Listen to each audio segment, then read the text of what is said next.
Full Employment and Price Stability by Warren Mosler. The $12,500 price-constrained incomes policy. The proposed employer of last resort policy and its version of full employment and price stability are a logical extension of the correct paradigm of a tax-driven currency. Since the private sector needs a government spending to pay taxes, government constraint of the size of the employer of last resort wage, rather than constraint of the quantity of dollars it spends, results in a form of price stability. Holdings of net financial assets can be determined directly by the private sector as it decides the total quantity of employer of last resort labor it sells to the public sector. The government sets the employer of last resort wage and lets the market allocate all other resources accordingly. This is the same process that determines relative value under a gold standard. Under the employer of last resort proposal, the government adjusts fiscal and monetary policy to maintain the employer of last resort pool, much the same way that a government adjusts fiscal and monetary policy to maintain a buffer stock of gold with a gold standard. Price stability under an employer of last resort policy is similar to that under an incomes policy. With an incomes policy, however, a budget is still targeted, so it is unlikely that actual holdings of net financial assets will match desired holdings of net financial assets. Too small a deficit will result in unemployment. Too large a deficit will be inflationary, and reduce the relative standard of living of those subject to the incomes policy. Number 2, introduce incentives for violating the wage and productivity laws. And number 3, in general, create an emotionally charged social debate that results in a series of politically determined solutions. The employer of last resort proposal establishes a minimum wage standard as the government is willing to employ anyone at the employer of last resort wage. It also provides a break on private sector wage increases that are not related to productivity increases, as employers have a pool of government employer of last resort workers from which they can draw. Also, employees recognize that employer of last resort workers may replace them, though the cost to the employer will depend on the qualifications and training necessary to perform the tasks the employer desires. In this way, a nominal wage scale emerges. The value of the currency is the employer of last resort wage, since that is what the government, the monopoly supplier of its money, has decided it will pay. Other wages are subject to market forces.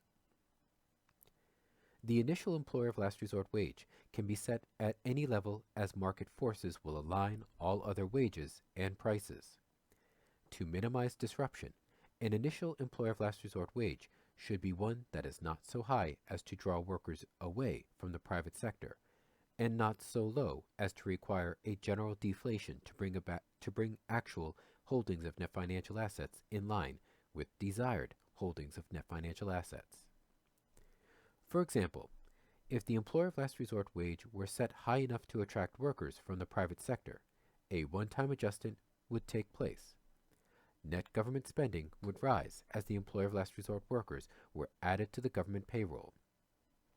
Private sector output would decline as workers left their job, and private sector output would decline as workers left their jobs, and private sector income would rise from the higher paying employer of last resort jobs.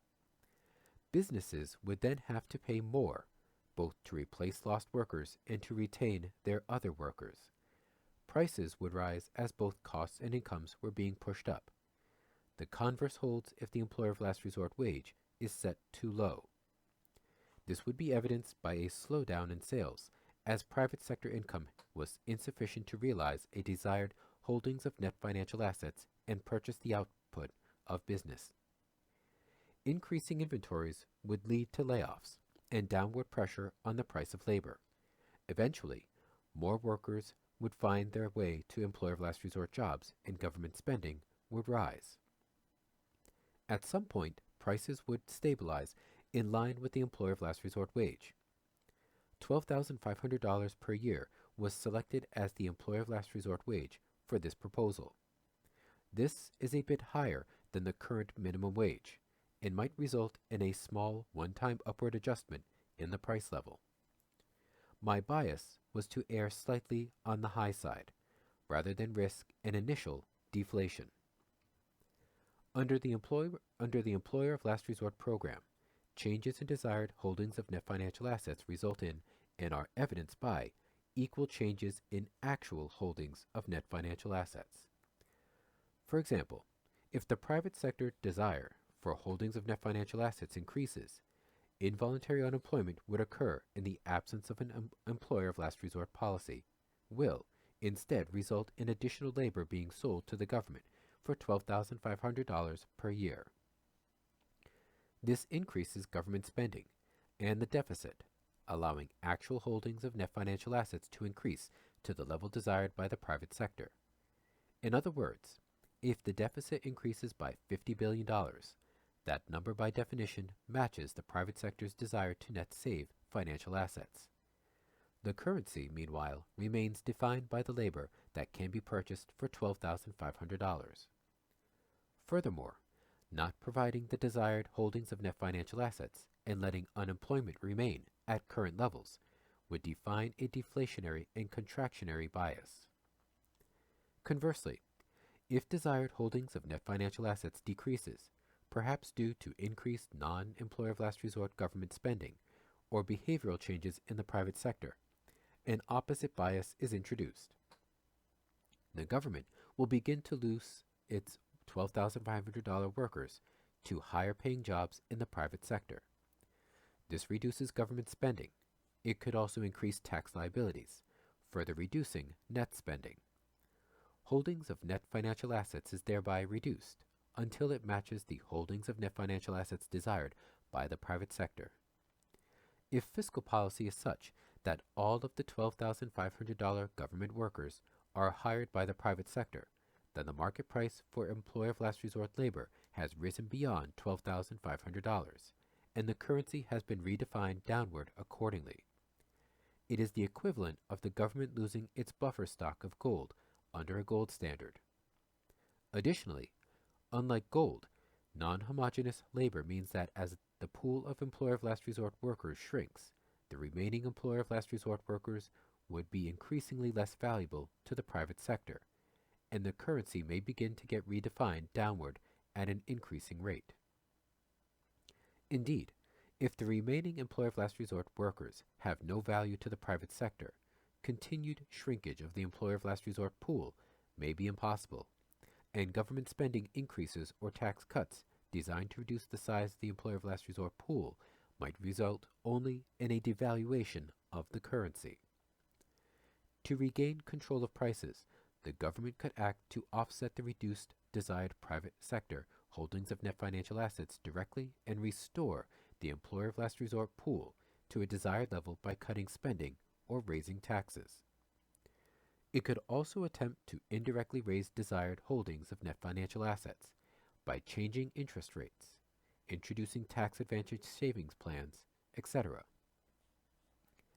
Such efforts would be designed to trigger a deflationary private sector slowdown that would result in a reduced demand for private sector workers above the $12,500 employer of last resort wage, and workers finding their way back to the $12,500 employer last resort payroll.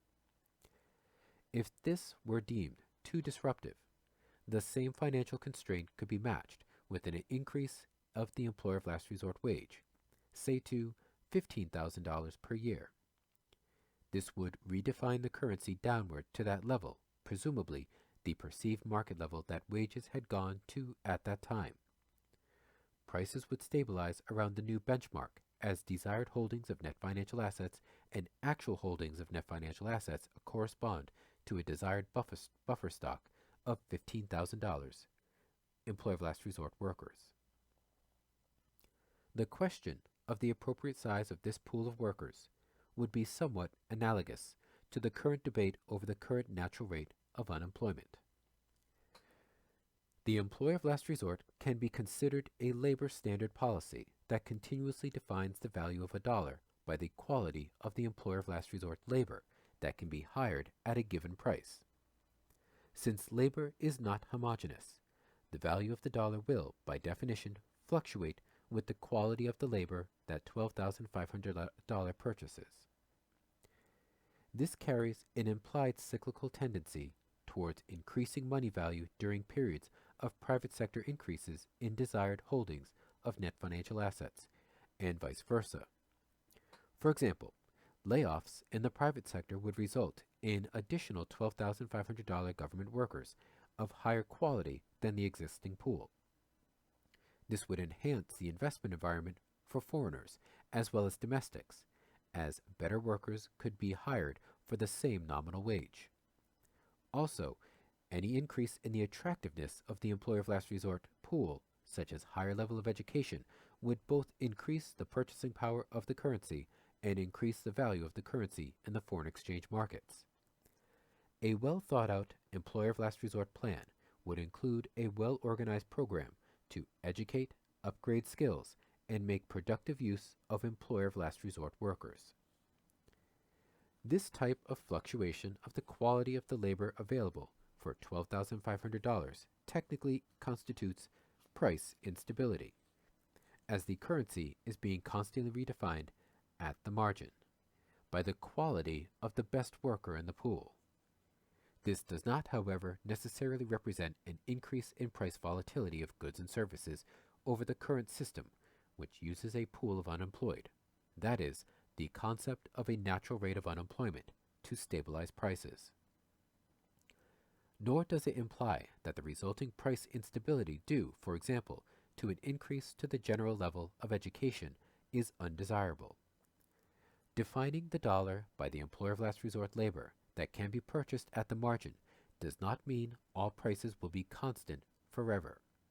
To the contrary, all other prices, including asset prices, will be constantly changing as the market allocates via price. Only one price, the employer of last resort wage, has been used to define the currency. All other prices result as the forces of supply and demand settle on nominal prices that reflect the value relative to the employer of last resort wage in continuous full employment. Most proposed incomes policies extend government regulation into the private sector, requiring, for example, documentation that wage increases not exceed productivity increases. The proposed employer of last resort program, however, recognizes that it is only necessary to constrain the prices of government itself pays. By allowing the private sector to realize desired holdings of net financial assets through the market process, market forces will link wages to productivity. For example, an available for hire pool of employer of last resort workers means private sector employers will not be forced by shortages of unskilled labor to increase wages. More productive employees will be able to command a higher wage, though general productivity increases by business will not result in higher wages if a given job can be performed equally well by a $12,500 employer of last resort worker. This program does not necessarily defeat the real business or inventory cycle.